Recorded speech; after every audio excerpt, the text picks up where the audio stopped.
বাপ যদি চোখের এক ফোঁটা পানি ফেলেও যদি ছেলেটাকে বলতো, বাপ তোরে কষ্ট করছে আমি ছোট্টবেলার থেকে, বাপ আদর করে করে বড় করছি রে বাপ, তুমি আমার আল্লাহর নাফরমানি করো না বাপ, তুমি নামাজ পড়ো। একজন স্বামী ইচ্ছা করলে প্রয়োজনে স্ত্রীর কাছে এক ফোঁটা চোখের পানি ফেলেন, ফেলে বলেন, বিবি তোমারে আমি অনেক ভালোবাসি, তুমি আল্লাহর ওয়াস্তে বেপর্দা হইও না, তুমি বেনামাজি থাইকো না রে, নিয়ত করো চলো আমরা দুইজনে একসাথে নামাজ পড়ি, যেন আখেরাতে আমরা দুইজনই জান্নাতি হই। হাদিসের মধ্যে আছে জান্নাতি বান্দাকে যদি, আরে মিয়া 70,000 না, যদি 70 কোটি জান্নাতের হুরও দেওয়া হয়, তারপরেও দুনিয়ার স্ত্রী যদি জান্নাতি হইতে পারে, খোদার কসম ওই স্বামীর জন্য দুনিয়ার স্ত্রীর তৃপ্তির চাইতে, সুখের চাইতে 70 কোটি হুরের সুখ বেশি হবে না, হালাল স্ত্রী যতটা আনন্দময় হবে। হ্যাঁ, কারণ সে যুদ্ধ করে কষ্ট সহ্য করে জান্নাতি হইছে, আর হুর তো জান্নাতেই তৈরি হয়েছে। এই জন্য 70 কোটি না, 70,000 কোটি হুরের চাইতেও দুনিয়ার স্ত্রী দাম যদি সে জান্নাতি হয়। সবাই ভাবেন তো যে এইখানে মনে করেন যদি 10,000 সাহাবী মদিনার কল্পনা করেন নবীজির যুগটা, একটা মিনিট মনে মনে ভাবেন তো আপনারা যে আমাদের নবী সাল্লাল্লাহু আলাইহি সাল্লামের জামানায় মনে করেন 10,000 সাহাবী নবীজির সামনে বসা, কয় হাজার? তো নবীজি তাদের সামনে বসা, এটা হিসাব ধরেন তো 10,000 সাহাবীর মধ্যে গুনলে, মানে 1 2 3 4 5 6 7 8 করে গুনলে তো একজন হবে 1, আরেকজন হবে 10,000, হবে না? মানে সংখ্যা হবে কিনা এরকম কথা বলে না। কিন্তু প্রশ্ন হলো এখন আমার যে এবার আমরা কল্পনা করেন তো 1 নম্বর জন মনে করেন সামনে বইছে, আর 10,000 নাম্বার যার সিরিয়ালে উনি মনে করেন একদম পিছনে। তো এই 10,000 সাহাবীর সামনে কল্পনা করেন যে ফজরের নামাজ পড়তো কয়জন, কয় পার্সেন্ট? কথা বুঝছেন নি আমার? 5 ওয়াক্ত নামাজ পড়তো কয় পার্সেন্ট? কথা বলে না। হারাম থেকে বেঁচে থাকতো কয় পার্সেন্ট? হালালের উপরে চলতো কয় পার্সেন্ট? হ্যাঁ, তো বিজয় তাদের হবে না, তো আমগুনি হবে। এবার আমরা এখানে হিসাব করি, এখানে আমরা যদি 1000 মানুষ হই, তো এবার আমাদের হিসাব করে গুনেন, আমরা গুনে ফজরের নামাজ কয় পার্সেন্ট? মোবাইলে নারী দেখে না, ছবি দেখে না, উলঙ্গ দৃশ্য দেখে না, এমন কয় পার্সেন্ট? হ্যাঁ বলেন, ইনসাফ করেন। তাহলে আমাদের বিজয় আসবে কেমনে ভাই? সাহাবায়ে কেরাম হারাম থেকে বেঁচেছেন শতভাগ, আল্লাহর বন্দিগি করছেন শতভাগ, আর আমাদের নেশাগ্রস্ত জুয়ারি জিনাখোর বেবিচারী কি পরিমাণ! আমাদের এক এক ছেলের চেহারা দেখলেই বোঝা যায় মাত্র 18 বছর 20 বছর, কোডি সাফা ভিতরে ঢুকে গেছে। অসভ্য নারী দেখতে দেখতে, উলঙ্গ ছবি দেখতে দেখতে এই হাইওয়ান নিজের বীর্যপাত হতে হতে তার শরীরটা আর কিচ্ছু নেই। আমি যদি বাপ চাচা না থাকতো ছেলেরা, তাইলে তোমার কইতাম, শুনাইতাম কাছে থাকা। তোমার কাছে জানে না, আমি জানি। 16 বছরের ছেলের হালাত কি, 14 বছরের ছেলের হালাত কি, ক্লাস 9-এর ছেলের হালাত কি। অসংখ্য যুবক, নওজোয়ান কিশোর মৌলানা সাহেব জিনা করতে করতে ক্লান্ত হয়ে গেছে, বেবিচার করতে করতে ক্লান্ত হয়ে গেছে। এমন ছেলেও 1000 বার চোখের পানি ফেলে আমগো কাছে দোয়া চাইছে, দোয়া চায় যে সারা রাত উলঙ্গ ছবি দেখে, যার নিজের লজ্জাস্থান নিজের হাত দ্বারা শেষ করে দিছে।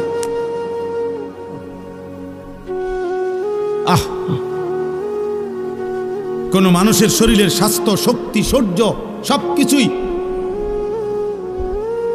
শেষ করে দিচ্ছে। হ্যাঁ, কি পরিমাণ সন্তান, কি পরিমাণ মানুষ নেশাগ্রস্ত। দেখেন আল্লাহ তাআলা যেটাকে স্পষ্ট হারাম করেছেন, নেশার যেই কোনো জিনিস, প্রিয় যুবক, এক বিন্দু এটাও হারাম, এক বালতিও হারাম। আল্লাহ নবী সাল্লাল্লাহু আলাইহি সাল্লাম একটা কথা শুধু বলি, মারাত্মক ভয়ঙ্কর একটা কথা আছে। নবীজি বলছে, মান শারিবাল খামরা, যে মদ পান করে, নেশা করে, গাঁজা খায়, বাবা খায়, ইয়াবা ট্যাবলেট নেয়, এরকম নেশাগ্রস্ত, খুদার কসম আল্লাহ নবী বলছে তার বড় দুইটা ক্ষতি হয়। এক নাম্বার হলো মান শারিবাল খামরা, যেতে ব্যক্তি নেশা করে, আল্লাহ নবী সাল্লাল্লাহু আলাইহি ওয়াসাল্লাম বলছে তারাকাস সালাহ, সে টোটাল নামাজ ছেড়ে দেয়, তার আর নামাজ পড়ার তৌফিক হয় না। কিন্তু এর পরের কথাটা আরো জঘন্য, এটা বলতেও আমার কলজাটা কাঁপে। নবী সাল্লাল্লাহু আলাইহি ওয়াসাল্লাম বলছে নেশাগ্রস্ত ব্যক্তি অচিরেই ওয়াকা আলা আম্মাতিহি ওয়া খালাতিহি, আপন চাচি, মামি, ফুফি, খালা, চাচাতো বোন, মামাতো বোন, ফুফাতো বোন, খালাতো বোন, এমন নিকট আত্মীয়র সাথে জিনা এবং ব্যভিচার করতে আগ্রহী হয়।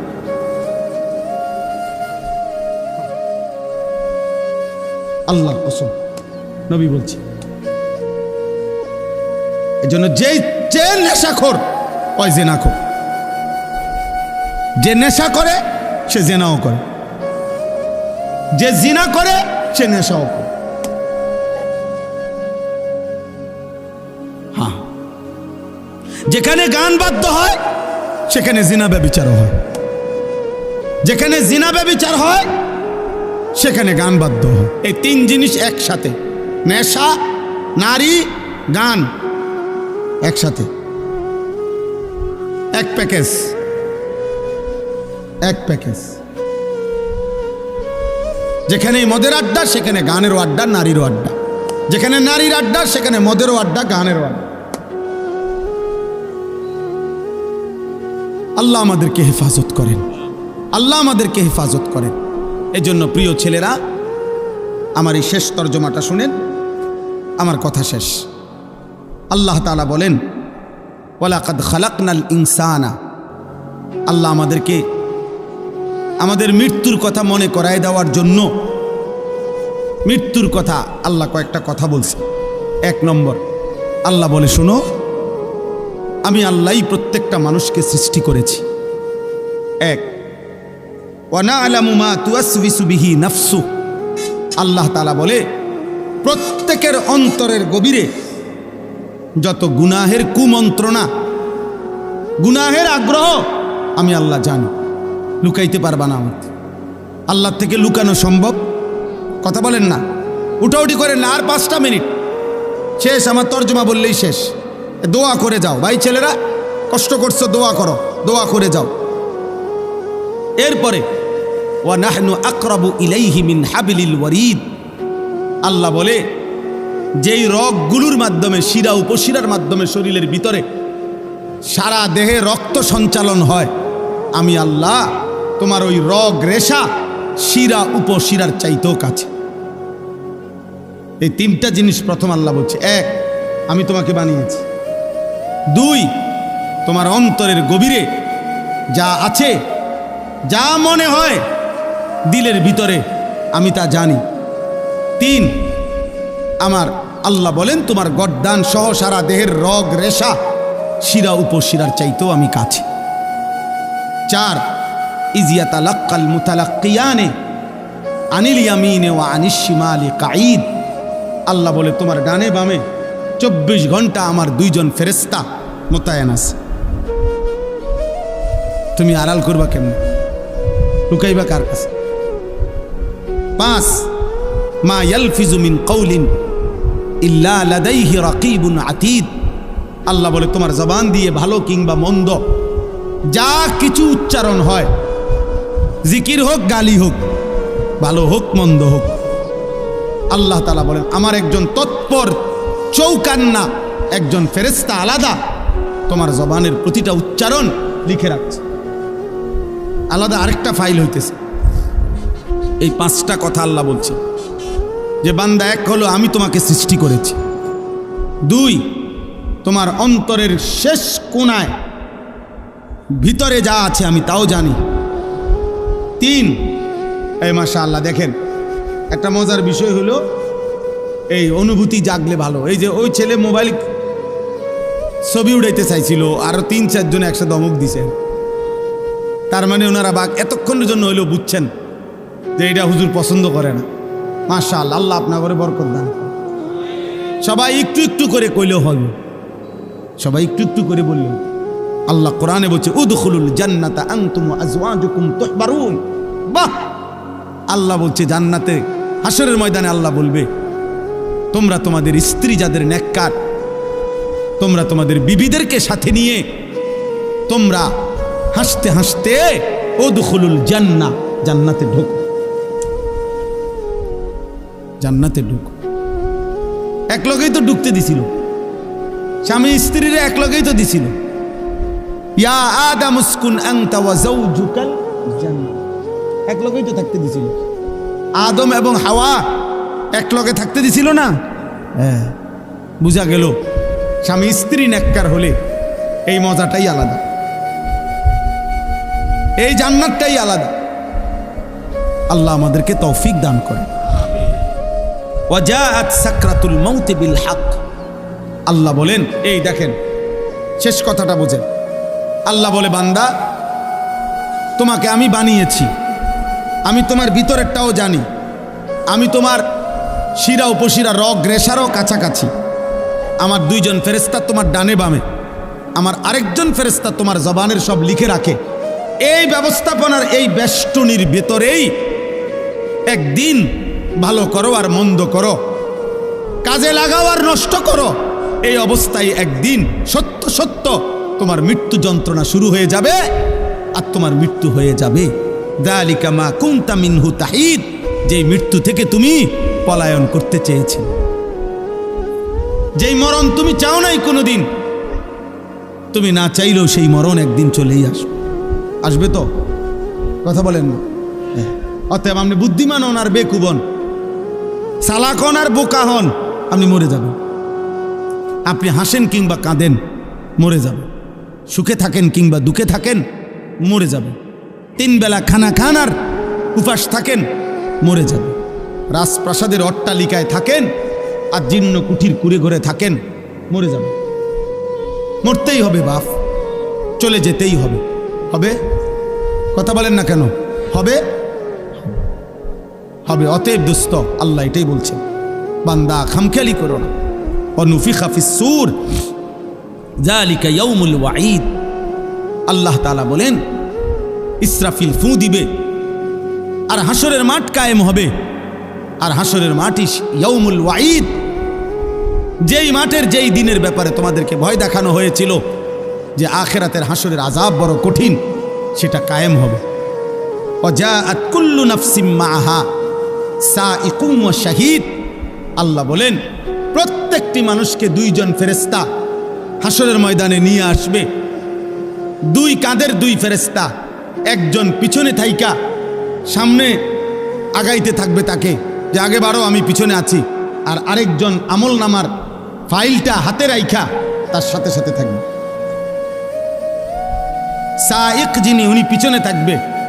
শাহিদ যিনি, উনি আমল নামাটা হাতে নিয়ে আল্লাহর সামনে এই ব্যক্তির ব্যাপারে সাক্ষ্য দিবে। আপনি বাইকবেন কোথায়? গাড়টা চাইয়ে একটা ছটকোনা দিব ফেরেশতা দেব, বাচ্চাদের ভূত কই যাও? হ্যাঁ, বাঘও কই? পিছনেও একজন আছে, সাথেও আমি আছি, কই যাবা? আসো, হাসরের ময়দানে আসো। ইয়াউমা ইদিন ইয়াসদুরুন নাসু আশতাতা লিইউরাউ আমালাহুম। আসো, আমল নামা দেখতে আসো। এখন দেখবা, এখন দেখবা ফিডা কারে কর, এখন দেখবা লাথি কারে কর, এখন দেখবা নারীর মজা, এখন বুঝবা জিনার মজা, এখন বুঝবা নেশার বোতলের মজা, এখন বুঝো। এক এক লাথি দিয়ে দিয়া যখন জাহান্নামে ফেলবে, হ্যাঁ হ্যাঁ আমি মজাক করে বলছি, লাথি দিয়ে দিয়ে জাহান্নামে ফেলবে। জাহান্নামে কোনো জাহান্নামীকে হাঁটাইয়া নেওয়া হবে না, লাথি দিয়ে দিয়ে নেওয়া হবে, ধাক্কা দিতে দিতে নেওয়া হবে। কোনো জাহান্নামী স্বাভাবিক হেঁটে জাহান্নামেও যেতে পারবে না, লাথি দিতে দিতে নেবে, ধাক্কা দিতে দিতে। খুজুহু ফাগুল্লু সুম্মাল জাহিমা সাল্লু। সর্বশেষ আল্লাহ বলেন, লাকাদ কুনতা ফি গাফলাতিন মিন হাদা, বান্দা এই মৃত্যু থেকে তুমি পলায়ন করেছিলে, গাফেল ছিলে, তুমি মনে করছিলে তুমি মরতা না। ফাকাশাফনা আনকা গিতাআকা ফাবাসারুকা আল-ইয়াওমা হাদীদ। মৃত্যুর মাধ্যমে, কথাটা এটা বোঝেন, এটার অর্থটা সংক্ষেপে, মানে কোনো ব্যক্তি মৃত্যুবরণ করে মানে হলো তার চোখটা বন্ধ হয়। তো চোখ বন্ধ হলে আমরা মনে করি বেটার চোখ বন্ধ হয়ে গেছে, অতএব সে আর কিছুই দেখবে না, মরে গেছে। আল্লাহ বলে, না বান্দা, চোখ বন্ধ করলে বাহ্যিক দৃষ্টিতে তুমি দেখছো মরা গেছে, এই দুনিয়া আমি বন্ধ করে দিছি আর কি, কিন্তু এইবার কবরে নিয়া আমি আল্লাহ এই চোখের এই পর্দা সরাইয়া দেব। এইবার ফাবাসারুকা আল-ইয়াওমা হাদীদ, এবার তোমার চোখ হয়ে যাবে এতটা পরিষ্কার যে কবরের থেকে তুমি জান্নাত পর্যন্ত দেখবে অথবা জাহান্নাম। এখন তো তুমি বেশি দূর দেখো না, তখন তোমার চোখের পাওয়ার হবে এমন, কবরে বসেই তুমি জাহান্নামের আযাব দেবে। আর এভাবে যতদিন কিয়ামত না হবে ততদিন তুমি কবরে থাইকেই ছটফট করবা জাহান্নামের ওই আযাব দেখা। আর নেককার জান্নাতের নিয়ামত দেখা খুশিতে হাসতে থাকবে, খুশিতে হাসতে থাকবে। হ্যাঁ, মজার কোনো বিষয়ে মানুষ আগের থেকে কল্পনাতেও মজা পায়। বিরিয়ানি খাইব যখন মনে হয়, আমরা ছাত্র জীবনে যেদিন শুনতাম বিরিয়ানি দিব, আলহামদুলিল্লাহ আগের দিন থেকেই একটা মানসিক মনটার মধ্যে একটা প্রস্তুতি থাকতো যে রবিবারে বিরিয়ানি দিব, আগের থেকেই ভালো লাগতো। মাদ্রাসা যেদিন ছুটি দিবে এই দাঁড়ার কামে থাকতো। আমার মনে আছে, যদি মনে করেন বৃহস্পতিবারে ছুটি দিবে, আমরা বুধবার দিন কোনোদিন আমার মনে হয় না আমরা বেডিং বিছাইয়া ঘুমাইছি। বুধবার রাত্রে, বুধবারে বেডিং টেডিং বান দিয়া সব ক্লিয়ার, কোন রকম এমনি মাথাটা লাগাইয়া পরে থাকতাম। অথচ ছুটি হইলো আগামীকাল দুপুরের পরে, কিন্তু মজা লাগতেছে যে বাজ্জাম। তো জান্নাতি বান্দা জান্নাত দেখেই মজা পাইতে থাকবে আর বলবে, ইয়া রব্বি আকিমিস সাআ, আল্লাহ কিয়ামত হয় না কা, ইসরাফিল ফু দে না কা, হাত্তা আরজিআ ইলা আহলি, আমি আমার পরিবার, আমার হুরেরা, আমার জান্নাতে যামু না আমি। আর নাফরমান বলতে থাকবে হাদিসে, ইয়া রব্বি লা তাকুমিস সাআ, আয় আল্লাহ কিয়ামত যেন না হয়, ইসরাফিল যেন ফু না দেয়, আহা এই আযাবে আমি কেমনে থাকি। আল্লাহ আমাদেরকে হেফাজত করেন। অতএব প্রিয় ভাই, একটা একটা ছেলেকে অনুরোধ করছি, দোস্ত আমি অনেকক্ষণ বললাম, ছেলেরা আমার একটা একটা ছেলেকে অনুরোধ করলাম, নষ্ট হইও না, নষ্ট হইও না, নারীর ফান্দে জীবন শেষ করে দিও না, মোবাইলটার দিয়া জীবনটা নষ্ট করে দিও না। একটা মোটর সাইকেলের জন্য এমন সুন্দর একটা যুবক নষ্ট হয়ে যায়ও না। 12,000 14,000 টাকার একটা মোবাইলের কাছে এমন একটা হায়াত, এমন একটা জীবন চরিত্রহীন বানায় দিও না, বরং জীবনটা সুন্দর করার চেষ্টা করেন। প্রত্যেকের কাছে অনুরোধ, নবী সাল্লাল্লাহু আলাইহি সাল্লামের একটা একটা সুন্নাত, একটা একটা সুন্নাত আমল করবেন। আল্লাহ তাআলা আমাদেরকে তৌফিক দান করেন। আমি এক্ষুনি ইনশাআল্লাহ দোয়া হবে। মাশাআল্লাহ মাশাআল্লাহ, আলহামদুলিল্লাহ আলহামদুলিল্লাহ। হুজুর ইনশাআল্লাহ দোয়া করবেন। মাশাআল্লাহ, অনেক মুবারক হয়েছে। জি, দয়া করে প্রত্যেকের কাছে আমার, কেউ উঠাউঠি করো না ভাই, হুজুর অল্প সময় কথা বলে দোয়া করবেন, সবাই মিলে মেহেরবানি করে। আমার একটা অনুরোধ, মাদ্রাসা অনেক বড় বুজুর্গের হাতে প্রতিষ্ঠিত মাদ্রাসা, এক আল্লাহওয়ালার চোখের পানির মাদ্রাসা।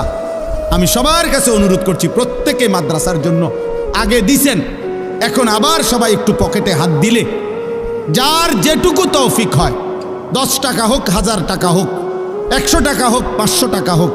প্রিয় ভাই নওজোয়ান, তোমাদের কাছে যদি 10 টাকা থাকে 10 টাকাই দাও, 100 টাকা থাকলে 100 টাকা দাও, রুমালের মধ্যে দাও, বরকত হবে। আমি বললাম এই নিয়তে দিও যে মাদ্রাসায় 10টা টাকা, 100টা টাকা, 50টা টাকা দিছি, আল্লাহ এই উসিলায় আমারে নামাজি বানায় দেন।